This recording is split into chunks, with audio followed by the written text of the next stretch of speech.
themselves and let us know. There they are. Perfect timing. Thank you. Hi, I'm Asia Hinds. I am the producer, executive producer and also actor in Good Samaritans. Hi, my name is Yaya Ogun, and I was a cast member in Good Samaritans. Hi everyone, my name is Cowan. I was also a cast member. Hi, my name is Marcus Corrothers. I was the writer, and I was also a cast member. Yeah. Hey, it's a pleasure to meet you guys. Oh, nope. JK. It was a pleasure to meet you guys all. Thank you so much for being here. Since we have so much of the cast here, let's kind of talk about what casting looked like for this project. Because that's a pretty large cast for a short film. So, a lot of the cast members are all my friends. Nice. Some of them I went to school with, some of them I've just met here in LA. This also was originally a project that was supposed to be done in college. We, me and Marcus and Yaya, but not at the same time. Went to NYU, not at the same time, but went to NYU. I was not a part of that project, but I really liked it. And so basically, the pandemic, unfortunately, ruined everything. And about a few years later, I was like, let's do it. Nice. NYU has been holding it down for the Showmax Film Festival. I think you guys are the third film I've done a Q&A for. So well done on that.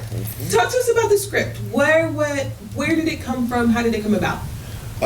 So we were in a class where we were going to be shooting these short films at the end of the semester, and then COVID happened. But the film basically was emerging as this idea of like, what happens when a group of people that have different, that are all different, are coming across a very difficult situation, and like how are we going to be able to like handle these things, and what are the correct steps to take, and what steps are the most safe for every individual to take, and like where do these things conflict?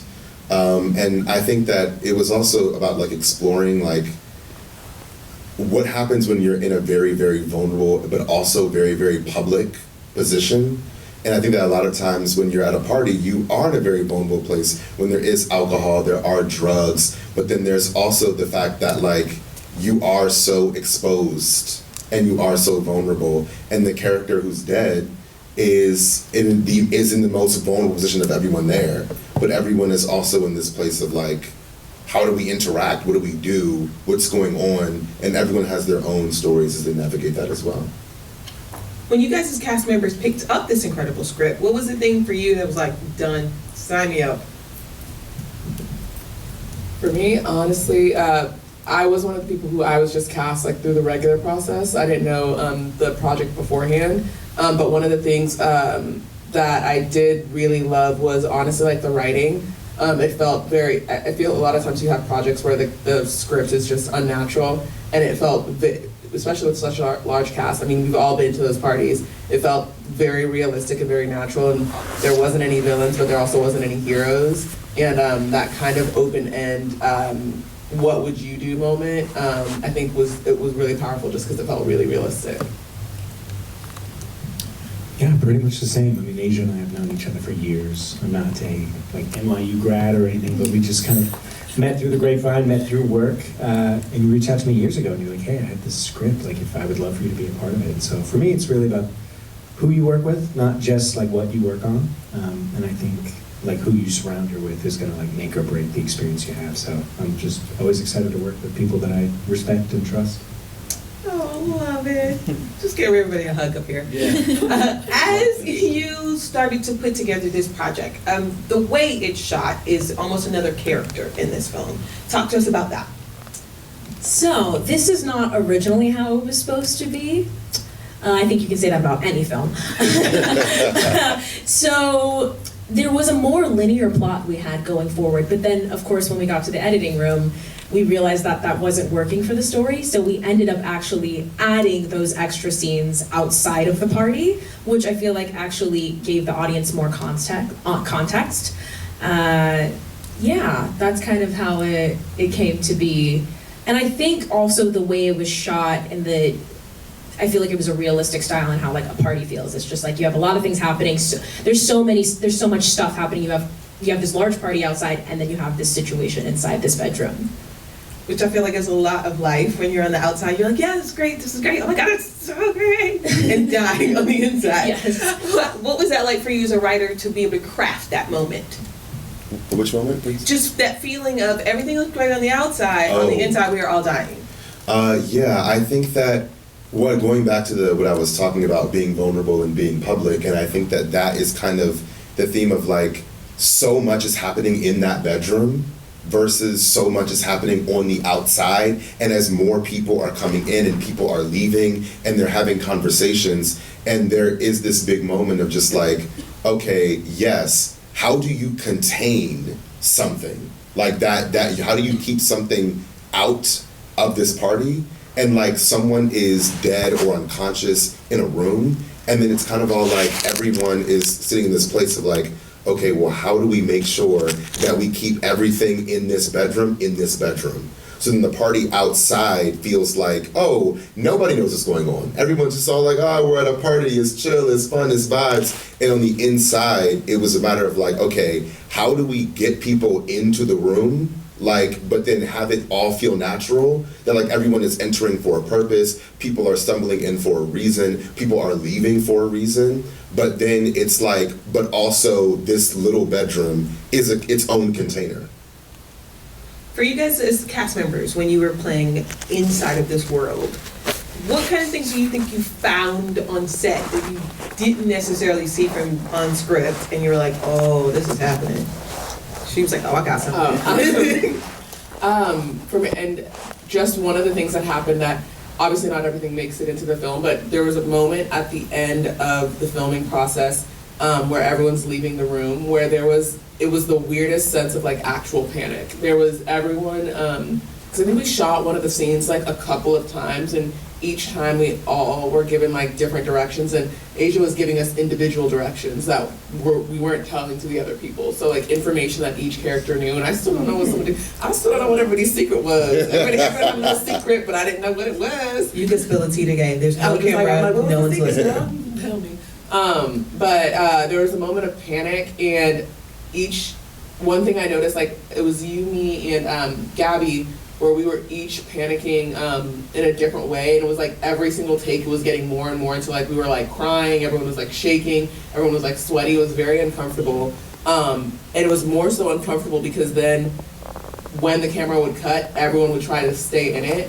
But it was in that, because obviously you're filming for the entire process, but it was like that specific 30 minutes, there was like panic in the senses, in the air. You can smell like something bad is about to happen. And I just remember that because it really was just helping with that then process of like, oh, we're making a bad decision. We're about to do a bad thing. So that's just one specific moment that I just remember being like, why am I sweating? That's not an actual dead body. I am innocent. Yeah, I think with our director, he had actually insisted upon us doing a group rehearsal, which I think was important because there were a lot of people talking at once. And since this was my first film and the director's first film, we didn't realize until we spoke to sound that it is complicated shooting multiple actors talking all at once in a room. Yes, he did it. He was amazing at it. He mic'd, I think, most of us, and then we had a boom. But that was, for me, since being an actor and a producer, this was my first time doing it all together. Well done. My brain was literally just thinking about so many technical things and learning how it's like, it is all one big moving roller coaster and we're all riding it till the end. That multi-hyphenate sounds sexy. When you start doing it, it's like, ooh. That is real. For you guys playing in this space, talk to us about, they've got a lot of filmmakers in the room, shout out to you guys. What was production like? How many days? What did we do? COVID, she was a mean girl in between. How did it work out?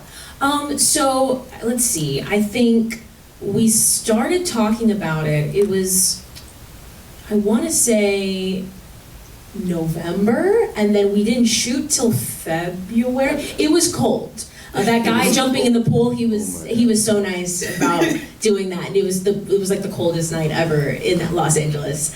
So 65?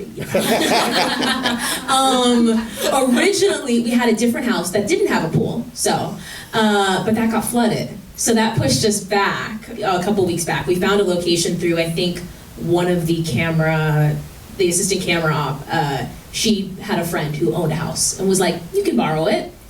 Funny story, the owner left the house, because we did overnight shoots, and didn't come back. And we had a bunch of gear and stuff that we didn't feel safe leaving in the house, so I spent the night in the house by myself until he came back the next day. Turns out his sister was there. She was just in the farthest wing of the house sleeping and didn't want to bother anybody. Wing of the house. You guys didn't hear that, right? So I didn't get any sleep, and I was doing all-nighter all day.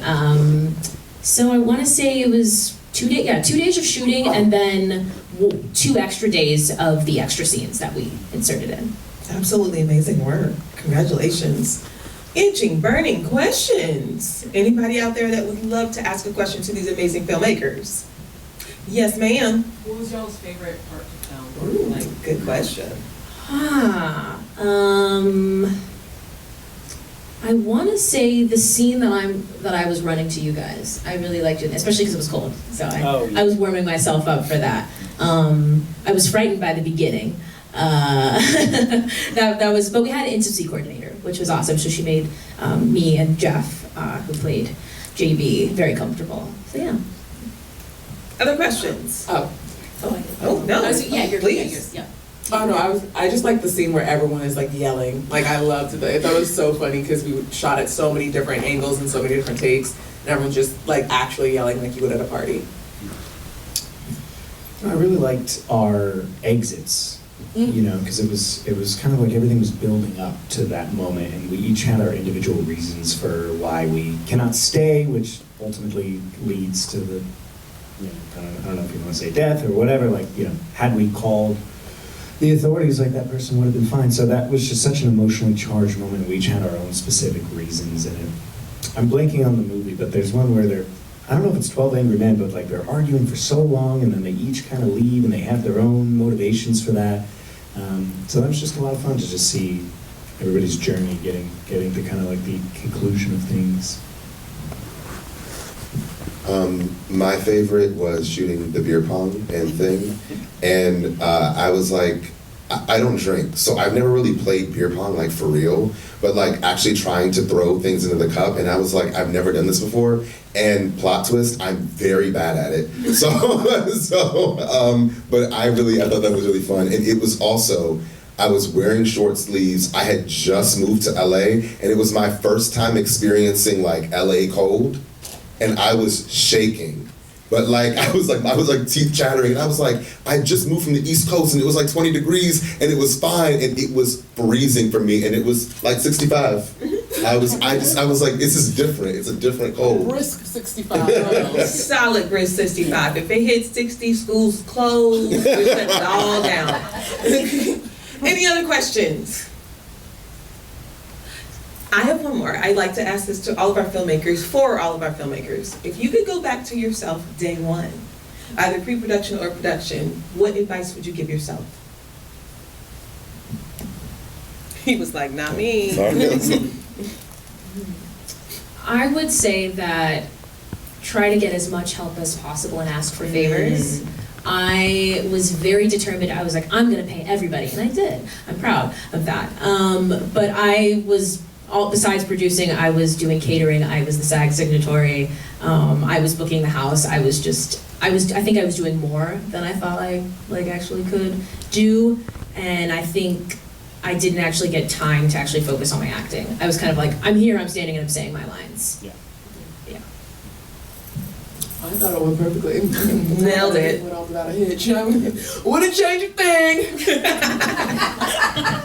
Interestingly enough, I think if I was at a different point in life, because I had just moved, and like I was in a very big scramble, and like nothing was really, moving is crazy.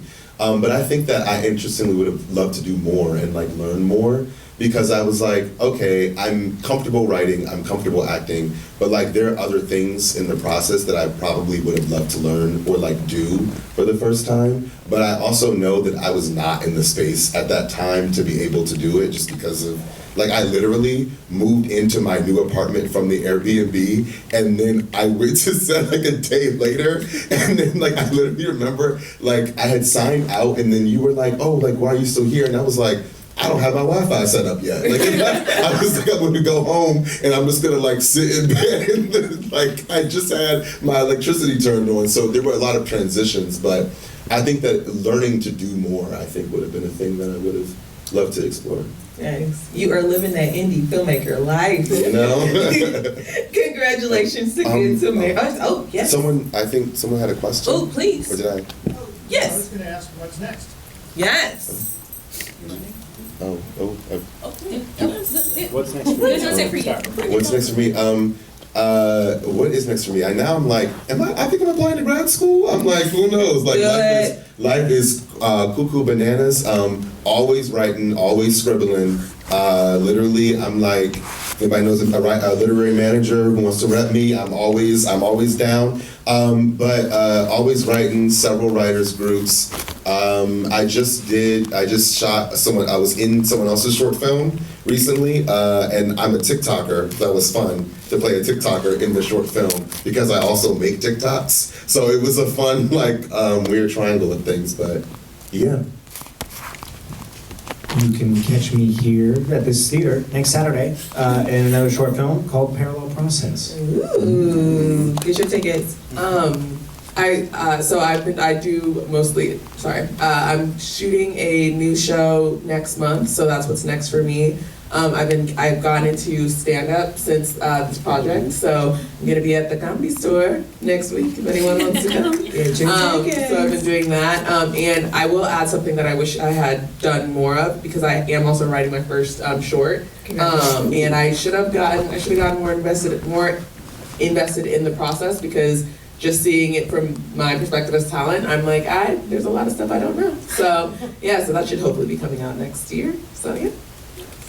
Also looking into grad school, currently writing another short. This one is a partially historical drama / thriller. Yeah. Nice. Congratulations to Good Samaritans. Thank you.